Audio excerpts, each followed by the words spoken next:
అందరికీ నమస్తే. నేను మీ కందిలి రాజేందర్. గత కొద్ది రోజులుగా హైదరాబాద్ మహానగర పరిధిలో ఉన్న అక్రమ నిర్మాణాలను కూల్చివేసే పనిలో ఉంది. చెరువులో ఉన్న ఎఫ్టీఎల్ కానీ బఫర్ జోన్లను ఆక్రమించి నిర్మాణాలు చేస్తే ముందుగా అట్లాంటి నిర్మాణాలను తొలగించు వచ్చిన హైడ్రా ఇప్పుడు కొద్ది రోజులుగా ప్రభుత్వ భూముల్లో ఎవరైతే అక్రమ నిర్మాణాలు చేశారో ఆ ఇండ్లను కూడా ఆ నిర్మాణాలను కూడా కూల్చివేస్తున్నారు.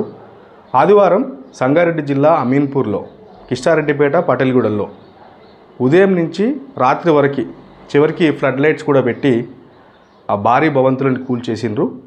పటేల్గూడలో ఒక ఇండివిజువల్గా నిర్మించిన విల్లాస్ని, ఒక 25 విల్లాస్ని కూల్చిరు.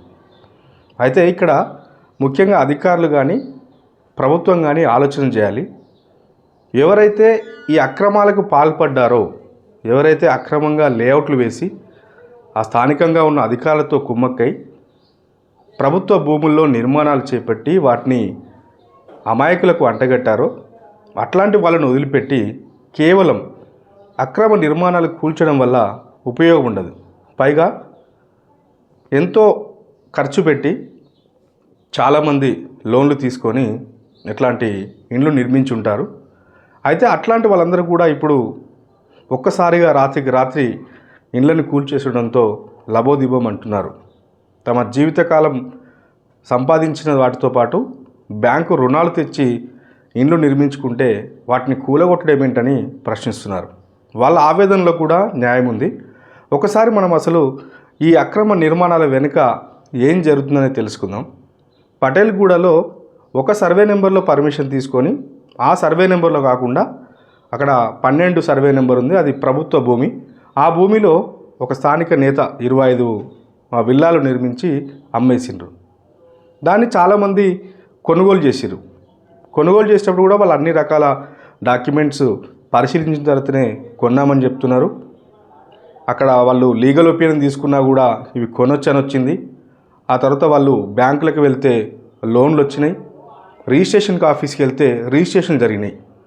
ఇప్పుడు ఉన్న ఫలంగా వాటిని కూల్చేసరికి వాళ్ళంతా చాలా ఆవేదన వ్యక్తం చేస్తున్నారు. ముందుగా హైడ్రా అధికారులు ఒకటి గమనించుకోండి. నిజంగా ఎవరు అక్రమం చేశారో, అక్రమం చేసిన వాళ్ళని ఎందుకు చర్యలు తీసుకోవడం లేదో ఒకసారి ఆలోచించండి. నిజంగా అక్కడ ప్రభుత్వ భూమి అని తెలిసి అధికారులను మేనేజ్ చేసుకుంటూ అధికారులు చర్యలు తీసుకోకుండా వాళ్ళపై రకరకాల ఒత్తిళ్లు తీసుకొస్తూ ఇట్లా అన్నీ నిర్మించిన తర్వాత వాళ్ళు భారీగా సొమ్ము చేసుకొని బయటపడ్డారు. కానీ ఈ విషయాలేవి తెలియక, అంటే వాళ్ళు ఆ ప్లాట్ని కానీ ఆ ఇంటిని కానీ కొనడానికి వెళ్ళినప్పుడు అన్ని రకాల పరిశీలన చేసిన తర్వాతే కొంటారు. వాళ్ళకి ఎక్కడ కూడా ఇబ్బంది జరగలేదు. అంటే బ్యాంకుకి వెళ్తే లోన్ వచ్చింది, రిజిస్ట్రేషన్ ఆఫీస్కి పోతే రిజిస్ట్రేషన్ అయిపోయింది కాబట్టి ఇది అంతా కరెక్ట్గానే ఉందనుకొని వాళ్ళు కొనుగోలు చేసి ఉంటారు. ఎక్కువ మంది అట్లాంటి వాళ్ళే కనిపిస్తూ ఉన్నారు. కానీ ఎవరైతే తమకున్న రాజకీయ పలుకుబడితో స్థానికంగా తమకున్న పలుకుబడిని ఉపయోగించుకొని ప్రభుత్వ భూమిని తెలిసి కూడా అక్రమం చేశారు, అట్లాంటి వాళ్ళు మాత్రం ఇప్పుడు ఎలాంటి ఇబ్బంది లేకుండా వాళ్ళు వచ్చిన కాడికి డబ్బులకు అమ్మేసుకొని వాళ్ళు బయటపడ్డారు. ఇప్పటికైనా ముందుగా ఎవరైతే అక్రమాలు చేసిండ్రు, ఎవరు అక్రమంగా లేఅవుట్ వేసిండ్రు, అది ఏ సంవత్సరంలో లేఅవుట్ వేసిర్రు, ఏ సంవత్సరంలో ఆ ఇండ్లని కన్స్ట్రక్ట్ చేసిండ్రు, ఆ టైంలో ఉన్న ఆఫీసర్లు ఎవరు, వాళ్ళు పర్మిషన్ ఇచ్చిన వాళ్ళు ఎవరు, ముందుగా వాళ్ళని గుర్తించండి. ఫస్ట్ మీరు వాళ్ళపైన దృష్టి పెట్టండి. ఎవరు పర్మిషన్ ఇచ్చారు, అప్పుడున్న అక్కడ ఉన్న మున్సిపల్ కమిషనర్ ఎవరు, అక్కడున్న ఎంఆర్ఓ ఎవరు, లేదంటే ఆ డివిజన్ ఆర్డీఓ ఎవరు, ఆనాటి ఉన్నతాధికారులు ఎవరు. అది ఇంత జరుగుతున్నా కూడా మరి అప్పటి నుంచి ఎందుకు చర్యలు తీసుకోకపోయారు? ఇవన్నీ కూడా ఆలోచించి ముందుగా ఆ లేఅవుట్ వేసిన అక్రమార్కులని, వాళ్ళకి సహకరించిన అధికారులని జైల్లో పెట్టండి. జైల్లో పెట్టిన తర్వాత అప్పుడు ఈ కూల్చివేతలు పని చూడండి.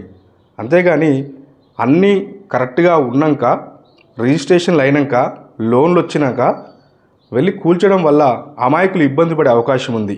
మరొకసారి ఇట్లాంటి అక్రమాలు జరగకుండా ఉండాలన్నా కూడా ఎవరైతే అక్రమంగా ఈ ప్రభుత్వ భూములను ఆక్రమించి అధికారుల అండతో ఇష్టారాజ్యంగా చెలరైపోయారో వాళ్ళని జైల్లో పెట్టండి.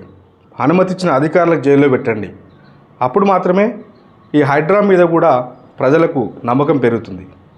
అట్లాగే ఈ రానున్న రోజుల్లో ఈ ఉమ్మడి మెదక్ జిల్లాలో ప్రధానంగా పటాన్చెరు నియోజకవర్గంలో దాదాపు ఒక 10 ఏళ్ళుగా జరిగిన అక్రమాల వెనుక ఉన్న వ్యక్తులు వాళ్ళు చేసిన పని వల్ల ఇప్పుడు అవేవి తెలియని సామాన్యులు ఇతరులు ఎట్లా ఇబ్బంది పడుతున్నారన్న విషయం పైన నేను వరుస కథనాలు అందిస్తాను.